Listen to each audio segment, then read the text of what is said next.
तो यहाँ पर पूछा गया है कि कितने वर्षों बाद अरमान की आयु दिव्या की आयु का 3 गुना होगी। मैं चाहूंगा कि आप इस प्रश्न को स्वयं हल करने की कोशिश करें। पूछा गया है कि कितने वर्षों बाद, यानी कि हमें यहाँ वर्ष पता करना है जब अरमान की आयु दिव्या की आयु का 3 गुना होगी। इसे हल करने के लिए हम चर यानी कि वेरिएबल का प्रयोग कर लेते हैं।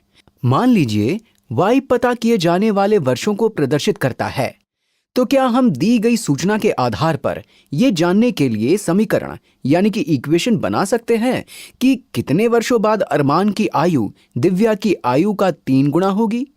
तो y वर्षों बाद अरमान की आयु क्या होगी? अरमान की वर्तमान आयु 18 वर्ष है और y वर्षों बाद उसकी आयु में y वर्ष और जुड़ जाएंगे, इसलिए अरमान की आयु होगी 18 जमा y।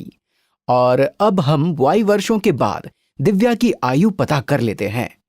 y वर्षों बाद दिव्या की आयु क्या होगी? अभी उसकी आयु 2 वर्ष है और y वर्षों बाद उसकी आयु होगी 2 जमा y। और अब हमें यह जानना है कि यह व्यंजक यानी कि एक्सप्रेशन 18 जमा y कितने वर्षों बाद इस व्यंजक यानी कि 2 जमा y का 3 गुना हो जाएगा, यानी कि कब 18 जमा y 2 जमा y गुणा 3 के समान होगा। और हमें यहाँ y का मान पता करना है। ध्यान दीजिए, यह अरमान की आयु है और यह दिव्या की आयु है और हमें पता करना है कि y वर्षों बाद अरमान की आयु दिव्या की आयु का 3 गुना होगी। तो इस तरह हमने एक समीकरण लिख लिया है और अब हमें इसे हल करना है। तो यहाँ बाएं पक्ष में 18 जमा y है और दाएं पक्ष में 3 से गुणा करने पर यह हो जाएगा 6 जमा 3y। और अब हम चर यानी कि वेरिएबल्स को समीकरण के एक पक्ष में और स्थिरांक यानी कि कांस्टेंट को समीकरण के दूसरे पक्ष में लिख लेते हैं। यहाँ बाएं पक्ष की बजाय दाएं पक्ष में y का मान अधिक है, इसलिए हम बाएं पक्ष से y को हटाएंगे। आप दाएं पक्ष से भी y को हटा सकते हैं, लेकिन फिर उत्तर ऋणात्मक यानी कि नेगेटिव होगा।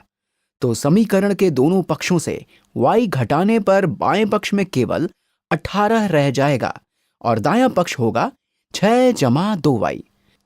अब हमें दाएं पक्ष से स्थिरांक यानी कि कांस्टेंट को हटाना है, इसलिए हम दोनों पक्ष से 6 घटाएंगे। 18 घटा 6 हुए 12, तो ये हो जाएगा 12 बराबर 2y।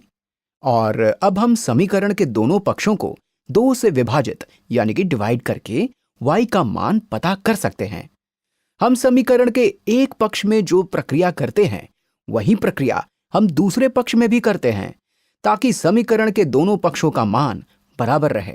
तो 2 से विभाजित करने पर यह हो जाएगा 6 बराबर y या y बराबर 6। तो प्रश्न में पूछा गया था कि कितने वर्षों बाद अरमान की आयु दिव्या की आयु का 3 गुना होगी। तो इसका उत्तर है 6 वर्ष। और अब हम अपने उत्तर की जांच कर लेते हैं।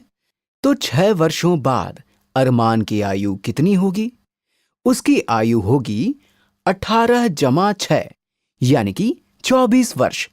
और 6 वर्षों बाद दिव्या की आयु क्या होगी? उसकी आयु होगी 2 जमा 6 यानी कि 8 वर्ष। और ध्यान दीजिए कि 8 को 3 से गुणा करने पर 24 प्राप्त होता है, यानी कि 24 8 का 3 गुना है। तो इस प्रकार हमने पता कर लिया है कि 6 वर्षों बाद अरमान की आयु दिव्या की आयु से 3 गुना अधिक होगी, यानी कि अरमान की आयु होगी 24 वर्ष और दिव्या की आयु होगी 8 वर्ष।